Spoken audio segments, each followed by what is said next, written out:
more sales from your emails by simply creating a community that actually wants to hear from you instead of something that just feels transactional.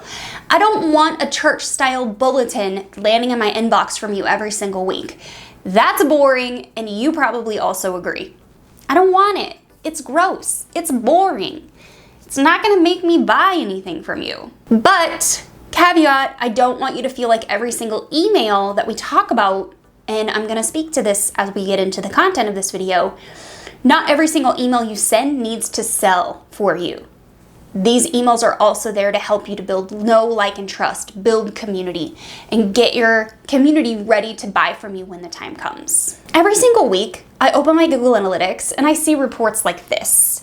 Reports that show I have referral income for the last 30 days totaling $4,493 in product sales. These are digital products through ThriveCart, Shopify, and other funnels that I have. And then you also see things like Shopify free listings with a total income of $27. These are free offers I have linked on Shopify that get people into my email list, and then I go on to sell to them later on. Then even further down the report, you see a heading that says introducing the Notion Pinterest system, and that also has sales for $54. Now, that email just went out last week.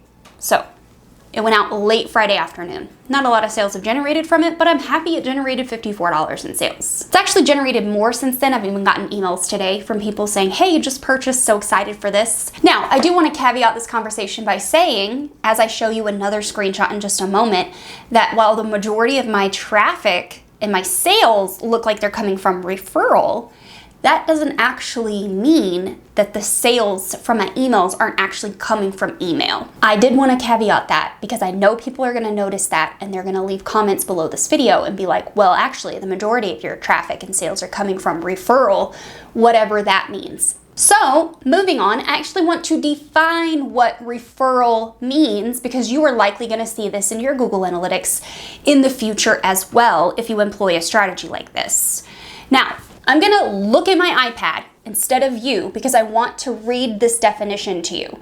But Social Sprout defines referral traffic as the people who come to your domain from other sites without searching for you on Google. When someone visits a link from a social network or a website and they end up on another site, tracking systems from Google recognize that visitor as referral. Now, I want to explain the nitty-gritty of that, and then I want to move into the two strategies we're going to talk about related to email marketing today. The nitty-gritty of that means the content of my emails send people to other websites like YouTube, and then the referral traffic comes through from there. I'm going to show you exactly what I mean in a moment. Now, the first thing I want to talk about today is the newsletter strategy of my email marketing strategy. I send 2 weekly newsletters every single week, and I just bumped it up to 2 in the last month. I used to only send 1. That meant, for the most part, I was only sending 4 emails per month. That's only 4 chances for people to see anything from me in a month. Not everyone on your email list is going to see everything from you. I have an email list of just over 5,000 people, and my average open rate is 50%. So given that, people are only seeing possibly 2 emails from me a month, which is why I bumped it up to 8. So I really invested heavily recently into an email marketing strategy from Email Marketing Heroes. I actually was on their email list. I don't know how I got on their email list, but I did, and I was getting their emails, and they were so good. They are story-based, very short and to the point. They're often less than 200 words. They start at the end. They end up with a lesson. The lesson leads you to the call to action, and the story pulls it all together. So what I did was I actually employed their strategy within my own email marketing service for a few weeks, and I started noticing something crazy. I was getting sales. I was getting sales from my emails without ever purchasing their strategy by mimicking what they were doing in their emails. So I did it. I signed up. But I first signed up for their Click Tricks. I was on their newsletter list, right? And then I signed up for their Click Tricks, 12 ways to get your email click-throughs higher. Then I got into the Email Marketing Heroes membership. Now, the Click Tricks freebie is in the description down below. If you would like to get the same freebie today, I have linked it down below because it is super helpful. So since I implemented their strategy of newsletters into my own weekly newsletter methodology, this is when I was only sending 1 email a week, I started noticing a higher join rate to my membership. People were joining the membership from newsletters, which hadn't really been the case prior to that. At least if they were joining from newsletters, they ended up in that referral bucket we talked about earlier. So seeing that little bit of a win of 1 to 2 people every couple of emails joining my membership, I decided to jump into the League, which is the Email Marketing Heroes full membership. Now, it's not cheap, it's like $150 a month USD, but I immediately employed their bottomless email strategy, which is the newsletter strategy. From there, I really started to see things shift. I started seeing my referral sales increase over time of actually implementing their email strategy and newsletters. So my referral income in that graph actually started to go up as well, which tells me that the campaigns I was running in email were working. The newsletters I was sending, even though people weren't buying directly from the newsletters, were working. So let's talk about a couple of the newsletters and what those look like. So the gist is I tell a story, I give a lesson, and I link to the thing that I want them to do.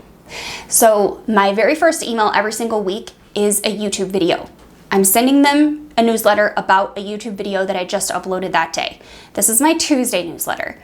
I have a story or a lesson that I want to tell about that YouTube video to get them to watch it. In that YouTube video is where I do the selling, because people trust me more when they watch me on video.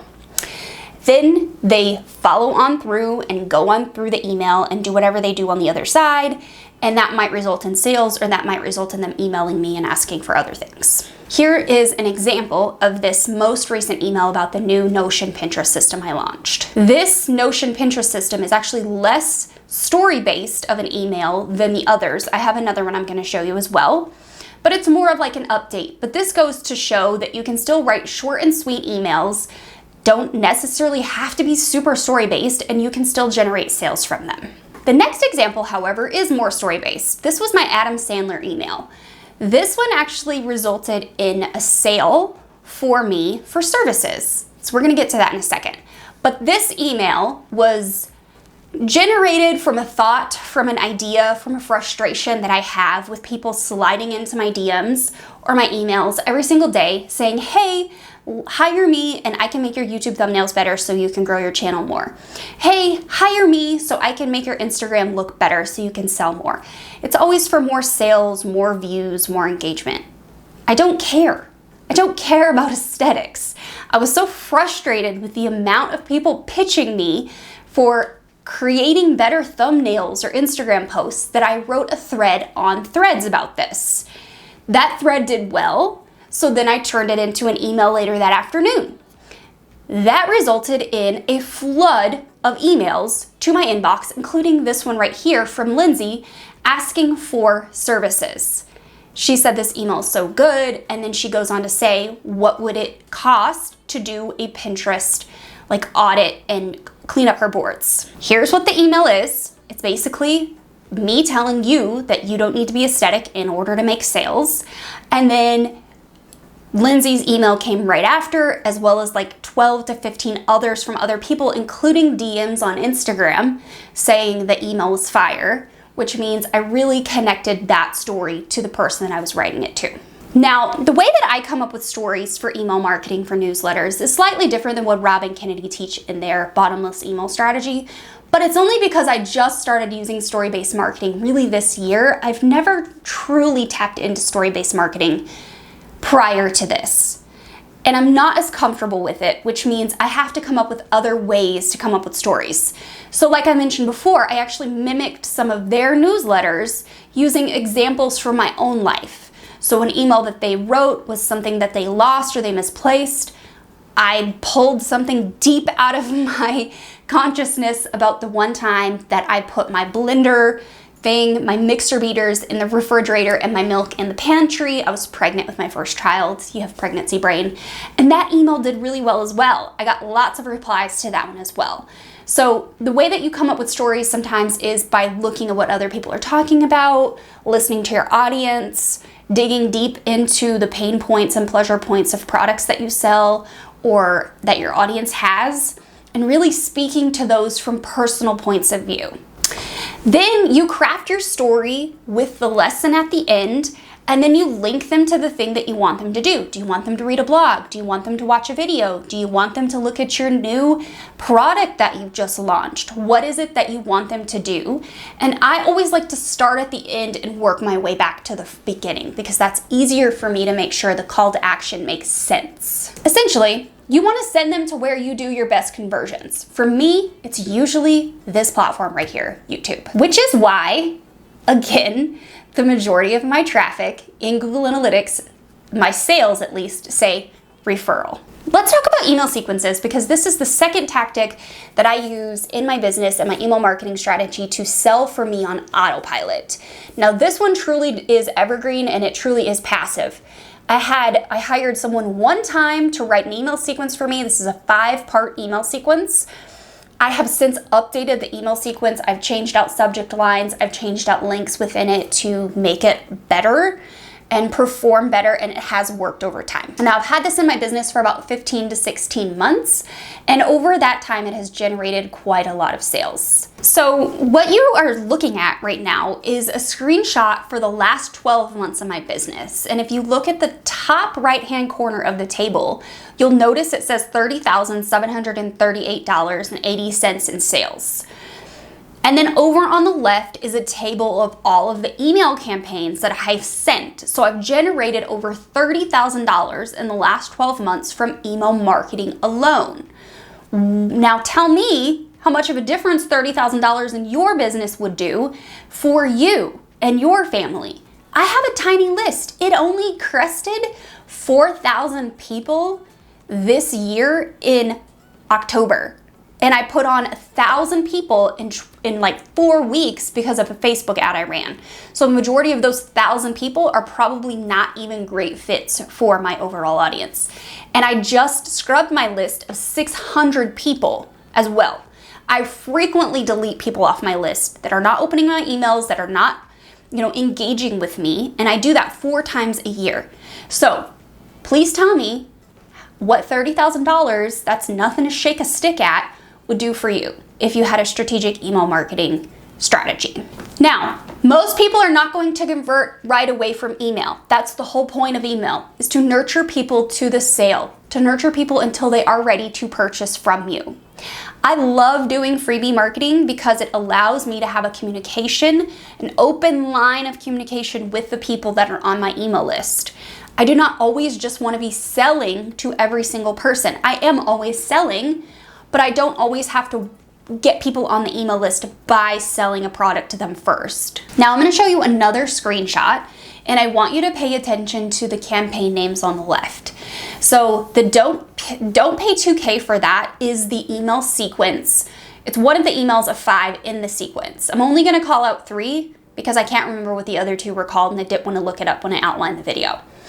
Don't pay $2K for that is the very last email in the 5 email series.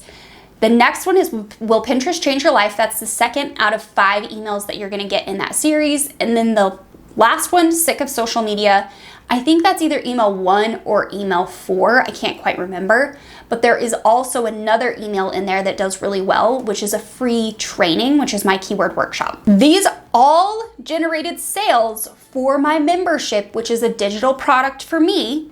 And I also have digital products in the membership just running in the background for me. All I had to do was get people on the email list. So here's your action items for today to think through how you're gonna go through and put this into place for your business. First, you're gonna get a free offer in place and get a delivery email sequence set up for that. I have a lead magnet training video on this channel if you wanna watch it. Number 2, you're gonna get an upsell sequence that goes behind that free lead magnet, and you're going to get that in place and set up and automated. So when people finish the lead magnet training or the free lead magnet that you have, they then go through your sales sequence to go to the next step. Number 3, you're gonna brainstorm your newsletter strategy. Your newsletter does not need to be 1,000 words long. Most of my newsletters, like I mentioned at the top of this video, match Robin Kennedy's like less than 200 word methodology. I don't have to write a ton of content for my emails. I usually can write them in 10 minutes or less. And I write 2 newsletters a week. I'm working on getting up to a third. Now, 90% of the time, my emails are story-based. 10% of the time, they are updates or changes or new product announcements. So keep that in mind. That is not like a black and white thing, by the way. You can do whatever you want. That's the power of email marketing. Now, number 4 is to consider email marketing heroes and joining the league for a month or 2 and at least learning their bottomless email strategy. You can get the Click Tricks freebie in the description down below if you'd like to start there, but I would highly suggest at least joining the Email Marketing Heroes, the league membership for a month or 2. Learning the bottomless email strategy, that's the newsletter stuff, but they also have a library of content for email sequences that you can actually write and employ in your business right away. So, I hope that you go have fun with email marketing because I think I've proven to you how powerful it is even with a small email list. Head on over here and watch the lead magnet training and I will see you over there.